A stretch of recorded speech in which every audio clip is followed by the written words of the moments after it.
Dämmerung über der Tunischen Wust, März 1943. Ein kalter Wind bläst über die zerklüfteten Hügel von Elgeta, wirbelt feinen Storb über Zerskeseen Olivenhain. In der Fern rumpelt ein deutscher Panzerkonv über ein schmales Straße, Motoren heulen auf, Ketten schlagen funken auf hartem Gestein.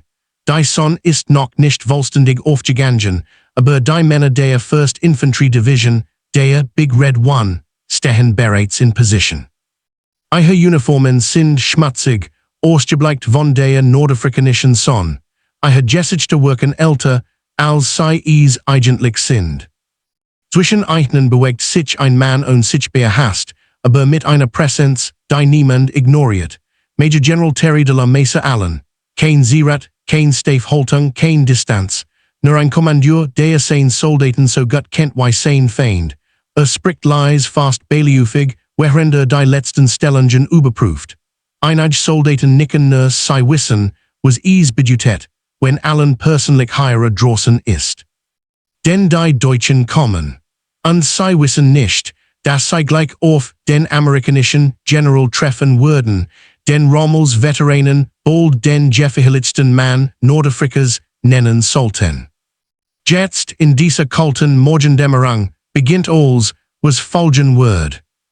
Als die Vereinigten Staaten 1941 in den Zweiten Weltkrieg eintreten, war ihre Armee zahlenmäßig groß, aber im Kern unerfahren. Jahrzehnte begrenzte Budgets, verstruter Garnisonsdienst und eine nationalen Abneigung gegen stehende Streitkräfte hatten ihre Spuren hinterlassen. Die amerikanische Infanterie besaß Mut, aber kaum praktisch Kampferfahrung. Während Europa bereits jahrelang in Flammen stand, hat kein einziger amerikanischer Soldat unter realem Beschuss gestanden. Und gegen die Streitmacht, die Adolf Hitler über Kontinent hinweg geführt hat, würde reine Entschlossenheit nicht ausreichen. Im Herbst 1942 endet sich alles. Mit Operation Torch landeten amerikanische und britische Truppen in Marokko und Algerien.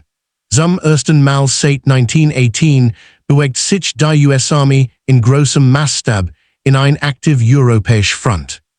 Doch der Gegner war kein beliebiger. Teil von Generalfeldmarschall Erwin Rommels Afrikakorps standen ihnen gegenüber, Männer, die seit 1941 in Nordafrika gekämpft hatten, die wussten kannten wie ihre eigene Handfläche und die Mechanik der Panzerkriegsführung bis zur Perfektion beherrschten. In dieser dualteiligen Maschinerie auseinander greifenden Kräften trat die First Infantry Division, die legendäre Big Red One, auf den Plan. Und an ihrer Spitze stand ein Mann, der ganz und gar nicht dem Bild eines typischen amerikanischen Generals entsprach, Terry de la Mesa Allen. Körperlich hart, unorthodox im Auftreten und emotional eng mit seinen Soldaten verbunden. War kein Schreibtischstrateg, kein Mann der polierten Stiefel oder der peniblen Formalität. Allen war des Ergebnis jahrelanger Frontdiensterfahrung aus Mexiko, Panama und dem Ersten Weltkrieg.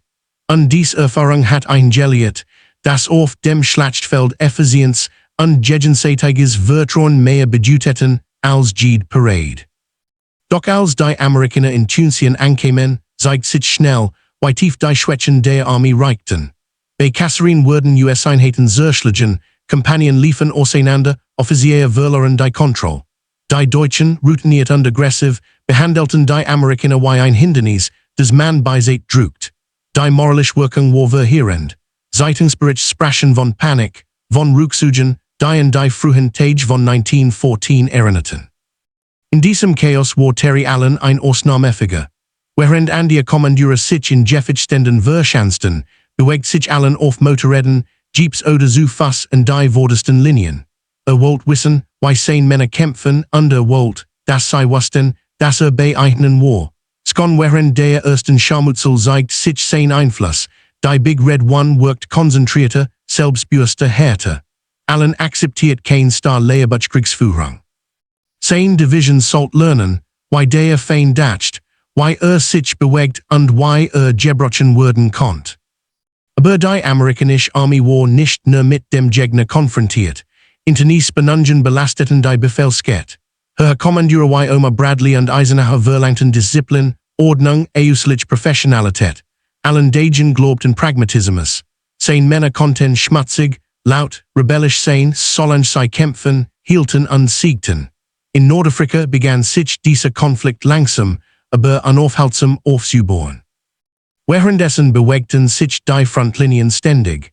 Deutsch und italienische Einheiten zogen sich zurück, sammelten sich und schlugen wieder zu.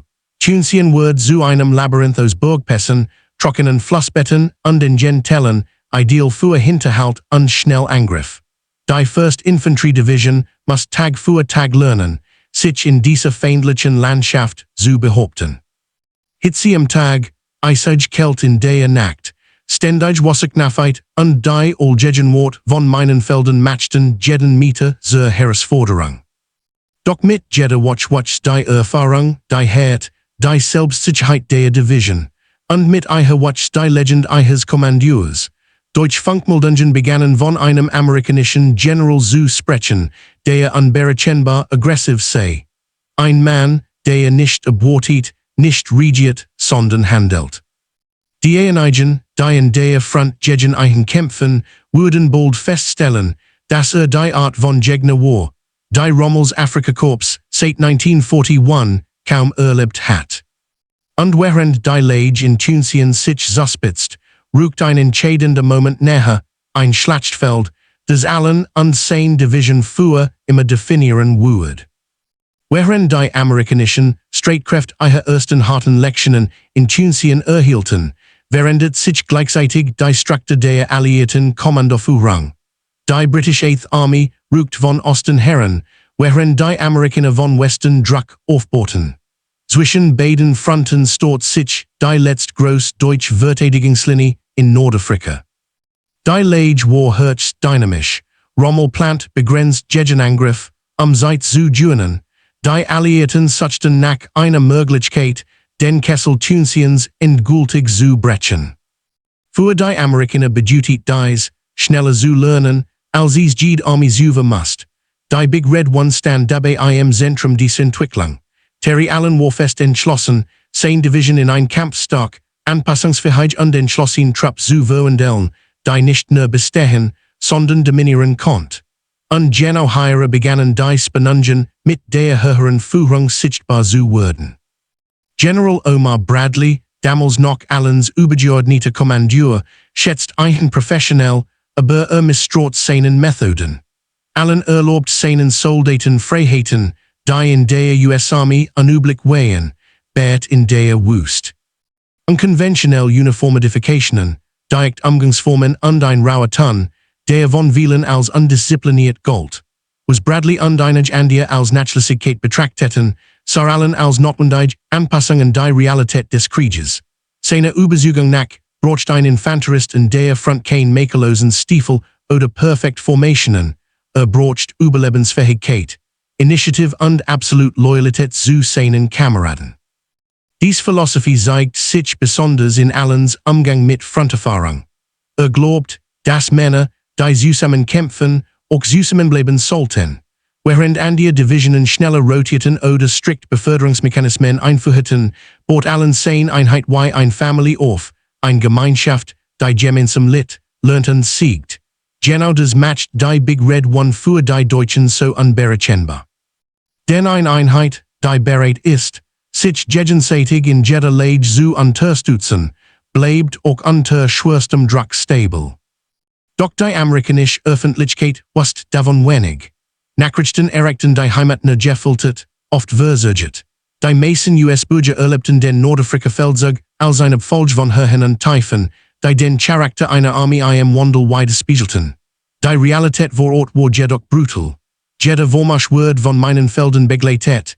Jeder Hügel konnte in Sekunden zerhört werden, sobald Deutsch Packgeschütze ihre Linien erkannten.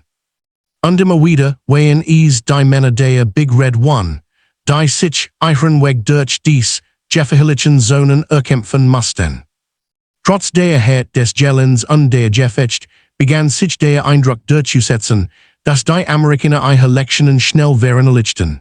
Jeeps wurden offensiver eingesetzt, Artillerieunterstützung präzise koordiniert, Aufklärungsteams erfahrener. Allen fördert dies Entwicklung gezielt. Es gibt Naturschoffiziere an die Front, damit sie das Verhalten des Gegners aus nächster Nähe beobachtet. Ließ klein Vorstersgruppen Übungen durchführen, die en gerelatigteiken Erinnerten als een reguläre Kriegsführung. Für ein war es entscheidend, dass seine Soldaten des Schlachtfeld verhielten, nicht nur darüber lesen. Währenddessen verschärft sich die Deutschlage, Treibstoffmangel, Naturproblem und die wachsende Überlegenheit der Alliierten Luftwaffe setzten Rommels Einheiten zunehmend unter Druck. Doch trotz aller Schwächen blieb das Afrikakorps ein der erfahrensten und gefährlichsten Formationen des Krieges. Als klar wird, dass die Amerikaner am Rand einer entscheidenden Konfrontation standen, schärft sich der Blick der deutschen Aufklärung auf die US-Kommandeure. Es war in dieser Phase, dass erst Deutsch Bericht einen Namen besonders hervorhoben, der Amerikaner Allen, ein Offizier der sich wie ein Veterankommandeur verhält, stets waren ständig in Bewegung. Funksprüch deuteten darauf hin, dass die Deutschen begonnen hatten, Allens Manöver im Voraus zu analysieren. Sie suchten nach Mustern, nach Schwächen, nach Hinweisen darauf, wie sie seine Division ausmanövrieren könnten. Doch immer wieder zeigt sich, Allen agiert anders. War unorthodox, flexibel, aggressiv, und genau das matcht einen gefährlich. Die Frontstand Kurs war einer der härtesten Schlachten des gesamten 20. Feldzugs. Eine Schlacht, die zeigen würde, ob die Amerikaner wirklich gelernt hatten. Eine Schlacht, in der Terry Allen seinen Ruf festigen würde, als der gefährlichste amerikanische General in Nordafrika. Dies kritisch Suspizung führt direkt zu den vielseitigen Perspektiven, die sein Wirken aus verschiedenen Blickwinkeln erklären. Terry Allen war ein General, der seine Autorität nicht aus der Distanz bezog, sondern aus der Nähe. Während viele Kommandeure Entscheidungen aus sicheren Gefechtständen treffen, bewegt sich Allen bewusst in die Front. Nicht aus Waghalsigkeit, sondern aus Überzeugung. Wusste, dass ein Soldat dem folgt, denn sieht nicht dem, von dem nur Befehl erhält. Sein Präsenz schafft Vertrauen, und Vertrauen verwandelt unerfahrene Männer in kampfstarke Soldaten. Taucht oft unangemeldet in vorgeschobenen Stellungen auf, setzt sich zwischen die Infanteristen, hört zu, stellt Fragen, lobt und korrigiert. Für manch Offizier war dieses Verhalten irritierend. Für die deutschen Gegner jedoch war es ein Alarmzeichen. Denn ein General, der die Lage an vorderster Front persönlich prüft, regiert anders als ein Mann, der Lagekarten im Zelt betrachtet. Allen konnte Entscheidungen innerhalb von Sekunden treffen, basierend auf dem, was mit eigenen Augen sah. Dies hat jedoch ihren Preis. Sie macht ein ruppig, direkt, und geduldig gegenüber Formalitäten. Doch gleichzeitig macht sie ein zu einem Kommandeur, der die Realität des Kampfs verstand. Konnte seinen Männern keinen unrealistischen Befehl geben, weil eine genau kannt. Und je länger an vorderster Linie blieb, desto deutlicher wird. Die Big Red One entwickelt sich zu einer Einheit, deren Stärke tief aus der persönlichen Bindung zu ihrem General erwächst. Das war die Art von Führung, die Deutschen selten sahen, und die sie fürchteten. Angle 2, wie die Deutschen Allen sahen. Aus deutscher Perspektive wirkt Allen wie eine Anomalie. Amerikanische Einheiten galten zu Beginn als unerfahren, taktisch ungeschliffen und leicht aus der Ruhe zu bringen. Doch bei Gefechten gegen die 1st Infanterie Division bemerkten deutsche Offiziere etwas Ungewöhnliches, dies Amerikaner zogen sich nicht in Panik zurück. Sie hielten Linien, die an die US-Verband aufgegeben hätten. Und sie kehrten immer wieder zurück, selbst nach schweren Verlusten. In taktischen Berichten taucht wiederholt ein Muster auf. Der amerikanische Kommandeur handelt aggressiv und regiert schnell. Einige Nachrichtendienstmeldungen beschrieben Allens Vorgehen als schwer vorhersehbar und taktisch flexibel. Besonders auffällig war die Geschwindigkeit, mit der die Big Red One nach Rückschlägen gegen Angriff organisiert. Ein deutscher Offizier bemerkt, dass Allens Männer kaum Zeit verlieren zwischen Rückzug und erneute Gegenwehr. Was die Deutschen besonders irritiert, war Allens Mischung aus Disziplin und Freiheit. Erlaubt seinen Soldaten ungewöhnlich Freiraum, doch gerade dies Freiraum schienen sie Kampfstärke zu machen. Sie wirkten weniger angespannt, weniger gehemmt, und dadurch riechen schneller. Deutsch Beobachter stellten fest, dass sie sich wie erfahren Stoßtruppen bewegten und nicht wie eine Armee, die erst seit wenigen Monaten im Krieg war. Für das Afrikakorps war Allen kein typischer US-General. War ein Gegner, der eingejunkten Taktiken Durchbrach und genau deshalb wird gefährlich. Angle 3, die Kultur und Moral der Big Red One. Die 1st Infanterie Division war schon vor Nordafrika eine traditionsreiche Einheit, doch unter allen formt sie eine Identität. Die in Tunesien und später in Europa legendär wird. Die Männer entwickelten eine tiefe Kameradschaft, die weit über das übliche hinausging, wherein der Big Red One dient, was das Teil einer Gemeinschaft war, die auf gegenseitigem Schutz basiert. Man kämpft füreinander, nicht nur für ein abstraktes Ziel. Allen fördert dies Dynamik bewusst. Legt Wert darauf, dass erfahrene Soldaten Newlange unterstützten. Wollt kein mechanische Armee, sondern ein organisch, widerstandsfähige Fronttrupp. Dieses Klima schafft eine Atmosphäre, in der Soldaten bereit wären, über ihre Grenzen hinauszugehen. Nicht weil sie mussten, sondern weil sie ihre Kameraden nicht im Stich lassen wollten. Auch hat war Teil dieser Kultur. Die Big Red One war bekannt dafür, unter widrigsten Bedingungen zu kämpfen, Sandsturm, Fehlens Wasser, Tajlanger Beschuss. Und doch blieb ihre Linie stabil. Viele Soldaten berichteten später, dass allens Vertrauen eignen des Gefühl gab, Teil von etwas Größerem zu sein. Man gegen Man, Grupp gegen Grupp, Einheit gegen Einheit, die Männer wussten, dass ihr General sie niemals aufgeben würde. Dies Innerstärk war für die Deutschen unsichtbar, aber spürbar. Denn eine Einheit mit hohem Moral fällt nicht leicht zurück, bricht nicht zusammen, und beitet einem erfahrenen Gegner wie dem Afrikakorps die Stirn. Terry Allen erkannt früh, dass die Vorschriften in Nordafrika kaum überleben würden. Die Wüste war ein unberechenbares Schlachtfeld, weit Ebenen, in der Schlachten, Felsvorsprung, die wie natürlich Festungen wirkten, wo Heire Erfolg haben wollt, muss sich anpassen und zwar schnell. Genau Heire zeigt allen einen seiner stärksten Vorteil, die Fähigkeit, Situationen intuitiv zu erfassen und unverzüglich Lösungen zu finden. Fördert kleine Stosstrups, die eigenständig operieren konnten. Verlangt von Offizieren, Initiative zu zeigen, auch ein ausdrücklich Befehl. Während die deutschen Taktiken auf jahrelanger Erfahrung beruhten, setzt allen auf flexibel Reaktionen und improvisiert Strategien, die oft überraschten. Deutsche Angriff, die auf Panzerunterstützung basierten, wurden durch geschickt versteckt Panzerabwehrstellungen abgefangen. Infanterieangriff, die normalerweise Panik erzeugten, wurden mit gegenstürzen beantwortet, die aus kleinen, beweglichen Gruppen bestanden. Dies Fähigkeit zur unmittelbaren Anpassung verändert den Charakter der amerikanischen Kriegsführung in Tunesien. Die Big Red One lernt, Deutsch Tricks zu durchschauen, Scheinangriff, Rückzugsfallen, Artillerievorbereitung. Und jedes Mal, wenn die Deutschen dachten, sie hätten den Rhythmus der Amerikaner verstanden, passt allen sein Vorgehensweise erneut an. Dies taktische Beweglichkeit matcht ein in den Augen der deutschen Kommandeure zu einem gefährlichen Gegner.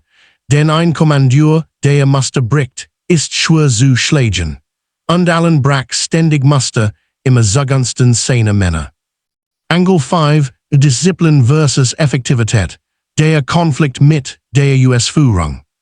Während die deutschen Offiziere allens unorthodox Methoden respektierten, stießen sie innerhalb der amerikanischen Armee auf Widerstand. Besonders Omar Bradley, der später Armeekommandeur, war zunehmend irritiert von allens Führungsstil. Für Bradley und viele Westpointer bedeutet Disziplin Ordnung, Uniformität und strenge Hierarchie. Allen sah Disziplin als Fähigkeit, unter Führstand zu halten, angesichts des äußeren Erscheinungsbildes. Erlaubt seinen Männern, abgenutzt Uniformen zu tragen, solange sie funktional blieben. Toleriert kantige Umgangsformen, solange die Soldaten kämpfen, hielten und sich gegenseitig unterstützten. Für einen war ein erfahrener, erschöpfter Infanterist wertvoller als ein frisch polierter Soldat ohne Kampferfahrung. Doch je erfolgreicher die Big Red One wird, desto stärker wurden die Spannungen. Bericht über vermeintlich Disziplinlosigkeit gelangten nach oben. Bradley stört sich daran, dass allens Division so hervorragend kämpft, aber nicht immer wie ein Paradeinheit außer. Eisenhower wiederum muss einen Ausgleich finden, auf der einen Seite wollt erfolgreich Kommandeure belohnen, auf der anderen Seite die Armee langfristig vereinheitlichen und professionalisieren. Dieser Konflikt kocht über, als allen begann, wiederholt in Entscheidungen zu treffen, die formal außerhalb seines Befehlsrahmens liegen, meist, Verlust zu reduzieren oder Schlachten schneller zu entscheiden. Für die Männer in der Front war einheld. Für manch in der Führung ein Risiko. Die Spannungen würden später ein bedeutende Rolle spielen.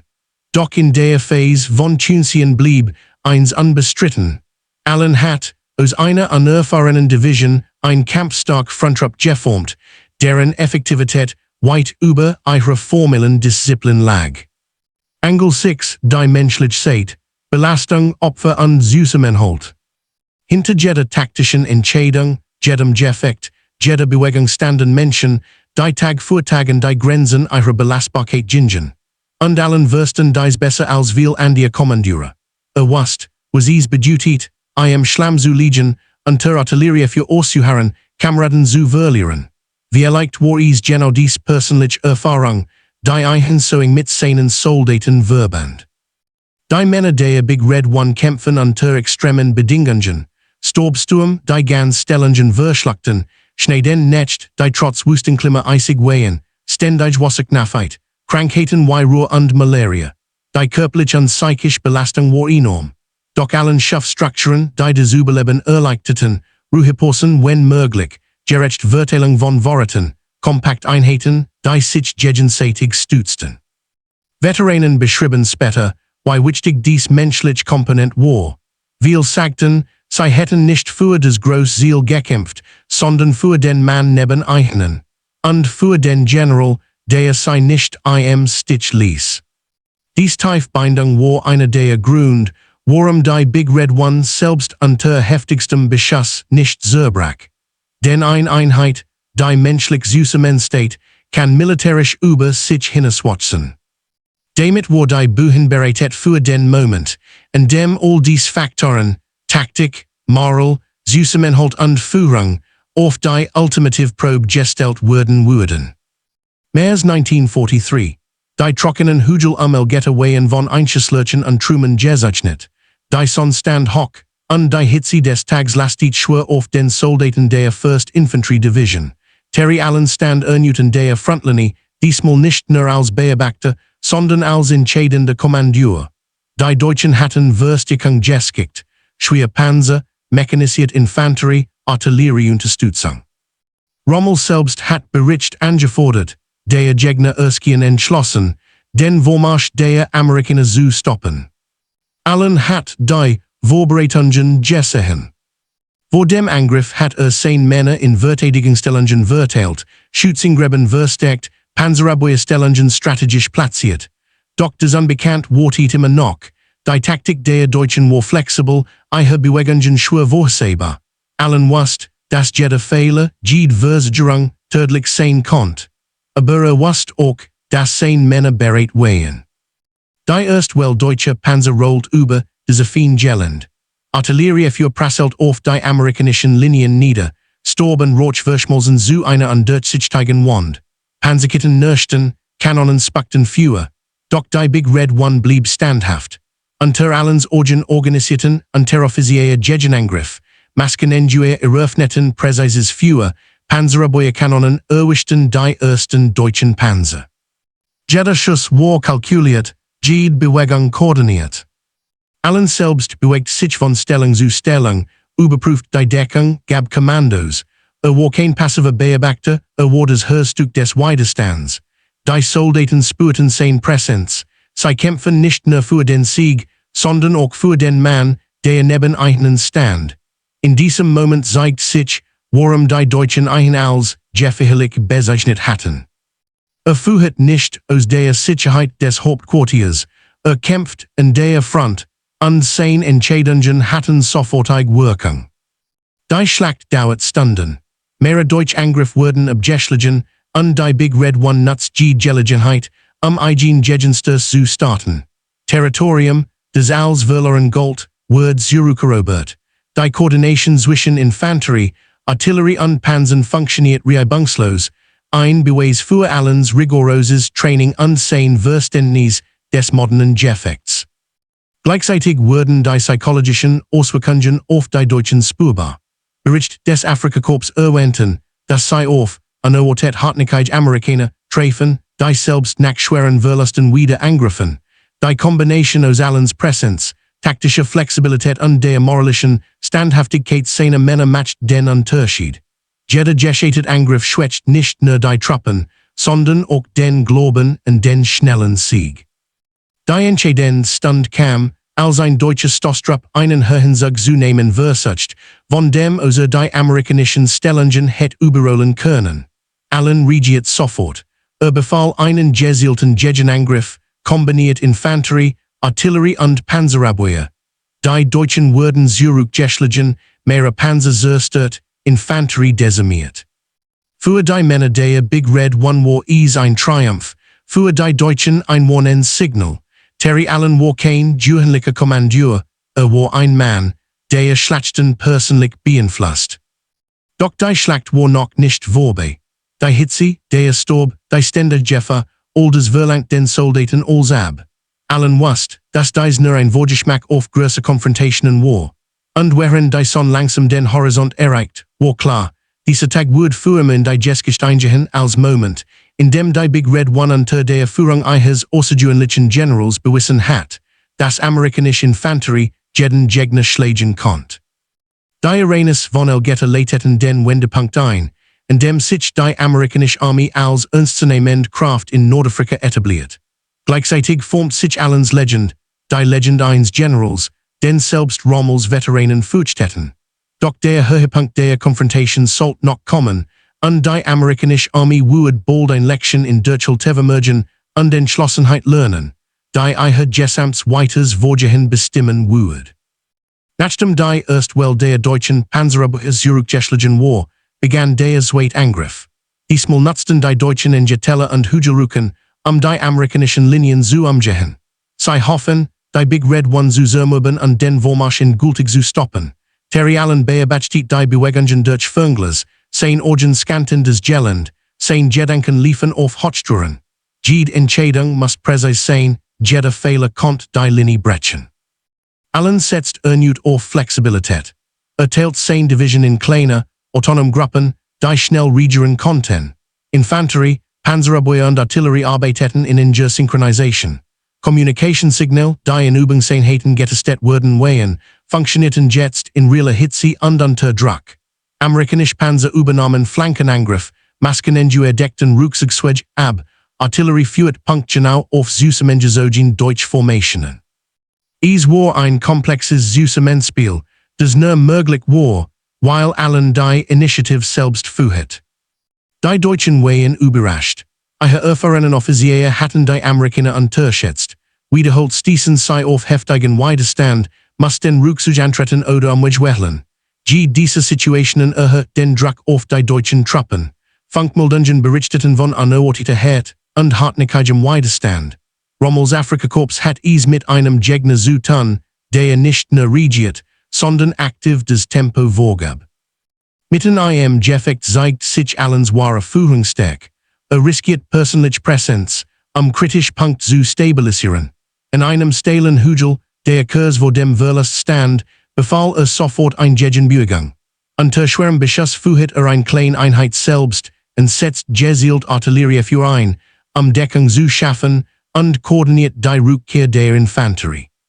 Soldaten berichteten später, dass sein bloß Anwesenheit die Moral steigert und die Furcht vor Verlust in Entschlossenheit verwandelt. Stundenvergingen, die Sonne sank langsam. Deutsche Panzer und Infanterie erlitten schwer Verlust, ihre Angriffslinien bröckelten. Allen nutzt jeden Moment, den Druck aufrecht zu halten und seine eigenen Kräfte zu überdehnen. Die Balance zwischen aggressiver Verteidigung und kalkuliertem Gegenangriff war entscheidend. Am Ende des Tages hatten die Amerikaner den Höhenzug gehalten, den Angriff zerschlagen und ihre Position signifikant verstärkt. Die Folgen waren sofort spürbar. Deutschmeldungen beschrieben eine unberechenbare amerikanische Division unter einem unerbittlichen Kommandeur. Der Mythos, dass amerikanische Soldaten unerfahren und leicht zu besiegen seien, begann zu bröckeln. Allens Methode die Führung, Flexibilität, moralische Bindung zu seinen Männern, hat sich als effektiver Schutz gegen einen der erfahrensten Gegner des Krieges erwiesen. Doch die Schlacht war mehr als ein taktischer Sieg. Sie markiert einen Wendepunkt. Die Big Red One war nicht mehr nur ein unerfahren Division, sie war ein ernstzunehmendes Streitmacht. Allen hat gesagt, dass amerikanische Kommandeure lernen, anpassen und überleben konnten, und dass ein Mann, der wirklich in der Front kämpft, den Ausgang ganzer Gefecht beeinflussen konnte. Während die letzten deutschen Truppen in die Nacht zurückwichen, wusste allen, dass die Herausforderung noch lang nicht vorbei war. Die Lektionen von Alliierten wurden in den kommenden Wochen erneut auf die Probe gestellt werden, während die Alliierten weiter nach Norden drängten. Doch die Nachricht war klar. Terry Allen hat bewiesen, dass mehr als nur ein Kommandeur war, war ein Symbol für Entschlossenheit, Mut und die Fähigkeit, selbst unter extremem Druck, das Schlachtfeld zu dominieren. Die nächsten Tage wurden die Konsequenzen dieser Schlacht erfahren, sowohl für die amerikanischen Truppen als auch für den Verlauf des Nordafrika-Feldzugs. Nach der Schlacht von Alliierten zeigt sich die strategische Wirkung von Terry Allens Führung deutlich. Die Amerikaner hatten nicht nur eine Frontlinie gehalten, sondern den Mythos der Unbesiegbarkeit der deutschen Panzerdivisionen erschüttert. Rommel, der selber noch von der Überlegenheit seiner Veteranen überzeugt war, sah sich gezwungen, seine taktische Planung zu überdenken. Die Alliierten nutzten die gewonnene Zeit, Nachschublinien zu sichern, die Luftunterstützung zu koordinieren und weiter Angriffspläne vorzubereiten. Für die Big Red One bedeutet der Sieg vor allem eins, moralische Stabilität. Die Männer hatten erfahren, dass sie unter härtestem Beschuss standhalten konnten, dass ihre Taktiken funktionierten und dass ihr General sie nicht im Stich ließ. In den folgenden Tagen berichteten Soldaten von gesteigertem Zusammenhalt, höherer Einsatzbereitschaft und einem neuen Selbstbewusstsein. Die Division war von einer unerfahrenen Einheit zu einer kampfstarken, respektierten Formation gewachsen. Doch der Sieg brachte auch Herausforderungen mit sich. Die amerikanische Führung, insbesondere Omar Bradley, war weiterhin besorgt über Allens unorthodoxe Methoden. Bericht über sein direkt Frontpräsenz, seine improvisierten Entscheidungen und die tolerierte Lockerheit bei Uniformen und Vorschriften erreichten die oberen Ebenen. Während Bradley Allens Effektivität anerkannt, war besorgt über die langfristige Einhaltung der militärischen Ordnung. Eisenhower, als Oberbefehlshaber in Nordafrika, muss zwischen operativem Erfolg und disziplinarischer Einheit abwägen. Die Schlacht von Alliierten hat zudem praktische Konsequenzen. Deutsche Truppen litten hohe Verlust an Panzern und Infanterie. Amerikanische Artillerie bericht dokumentierten zerstört Fahrzeuge, zurückgelassene Munition und gestört Nachschubketten. Luftaufklärungsfotos zeigten beschädigte Straßen und zerschnittene Bewegungswege für die Deutschen. All dies schränkt Rommels Handlungsfähigkeit deutlich ein. Amerikanische Historiker später bezeichneten dies Phase als Wendepunkt in der nordafrikanischen Kampagne. Erstmals konnten US-Truppen mit den erfahrenen deutschen Einheiten gleichsehen. Parallel dazu begann sich ein Bild in der Presse und in den Legeberichten zu formen.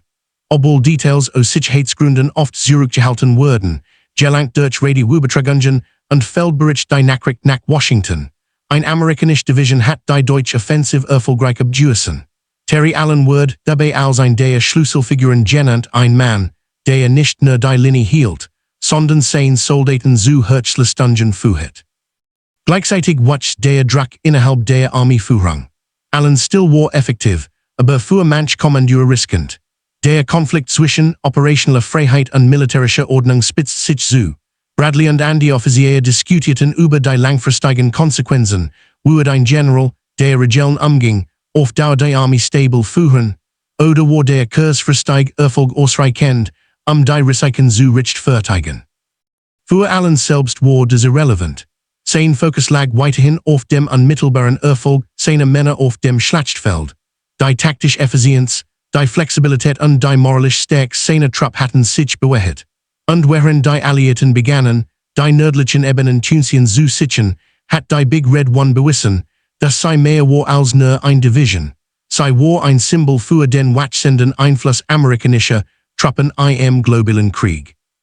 Die Uranus von Elgeta, führten zu einer Neubetung der amerikanischen Infanterie durch alliierte Pläne. Truppen, die Zuwe als unerfahren golten, zeigten nun, dass sie unter exzellenter Führung selbst komplex Schlachten bestehen konnten.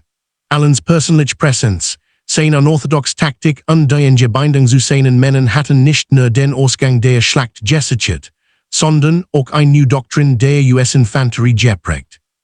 Dies Errungenschaften leiteten zugleich ein Phase der inneren Konflikt ein, die sowohl seine Karriere als auch die langfristige Ausrichtung der amerikanischen Armee beeinflussen sollten.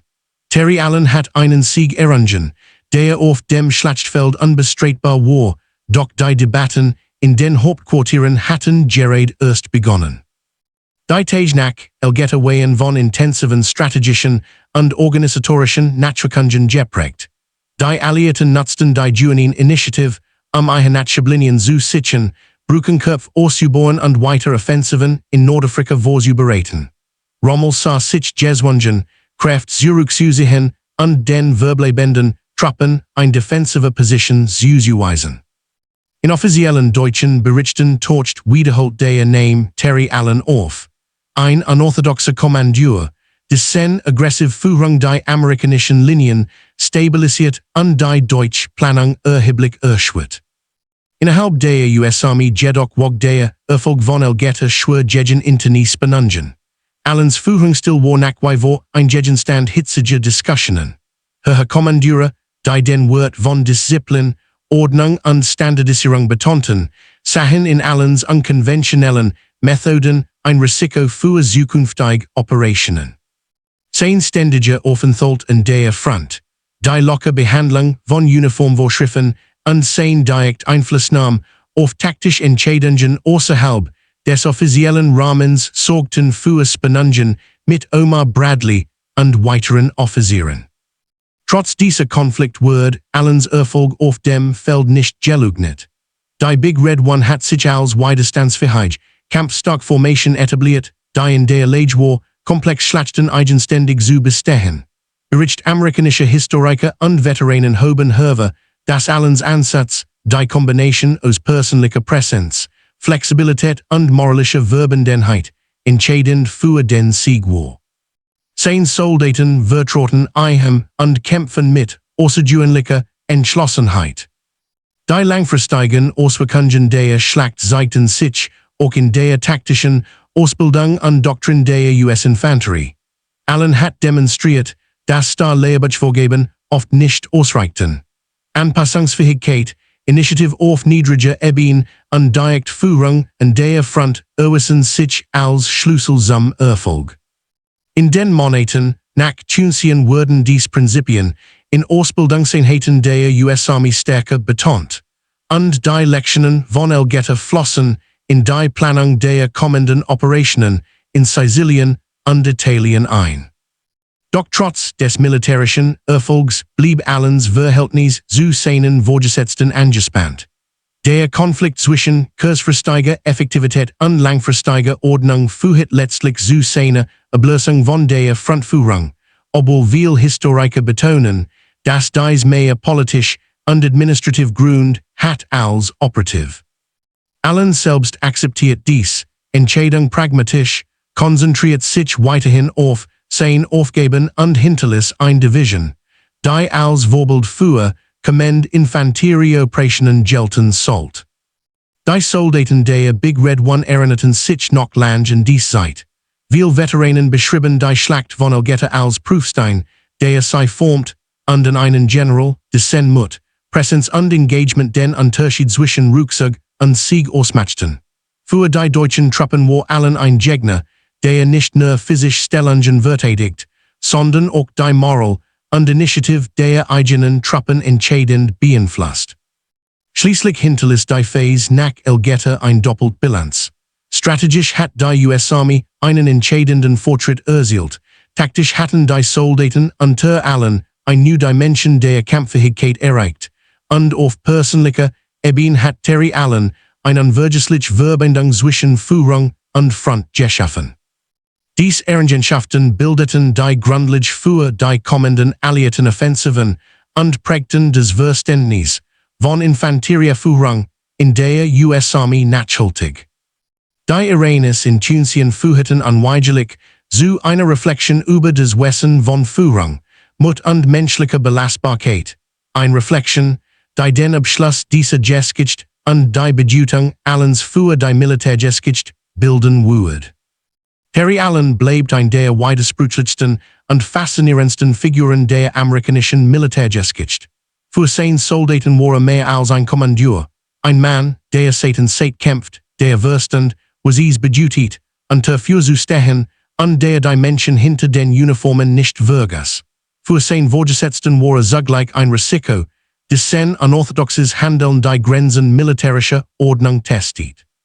Für den Gegner war ein Mann, den man fürchtet, nicht wegen eines speziellen Tricks, sondern wegen einer Kombination aus Entschlossenheit, Mut und einer Intuition, die Schlachten währenden konnte. Die Schlacht von Alliierten zeigt, dass ein Kommandeur mehr ist als sein Rangabzeichen. Allen beweis, dass Führung in der Front, die Fähigkeit, flexibel auf Veränderungen zu reagieren und das Schaffen von Vertrauen und Zusammenhalt unter Soldaten die entscheidenden Faktoren sein können, die das Gleichgewicht zwischen Sieg und Niederlage bestimmen. Sein Erfolg war nicht nur taktisch, sondern auch menschlich, die moralisch stark der Big Red One war direkt mit seinem Handeln verbunden. Historisch gesehen markiert Allen einen Wendepunkt in der US-amerikanischen Infanterieführung. Zeigt, dass Disziplin allein nicht ausreicht, wenn Erfahrung fehlt, dass Initiative und direkt Kontrolle, kombiniert mit persönlicher Präsenz, effektiver sein können als Vorschriften. Viele Elemente seiner Führungsphilosophie wurden später in die Ausbildung und Doktrin der US Army übernommen, ein bleibens Erbe, das weit über Nordafrika hinauswirkt. Doch der größte Beitrag Allens liegt vielleicht darin, dass die menschliche Dimension des Krieges nicht aus den Augen verlor. Inmitten von Storbstürmen stand nicht nur als General über seinen Männern, sondern als Teil von eigenen. Und vielleicht ist es genau dies Verbindung, die ein zu dem gefährlichsten amerikanischen General in Nordafrika macht, ein Mann, der nicht nur Schlachten führt, sondern Herzen, Moral und Mut seiner Soldaten. So endet die Geschichte von Terry Allen in Tunesien nicht als bloßer militärischer Bericht, sondern als Beispiel dafür, wie Führung, Mut und Menschlichkeit selbst in den härtesten Momenten des Krieges alles währenden können. Damit ist der vollständige Dokumentarskript Entwurf, Hook bis Reflexion für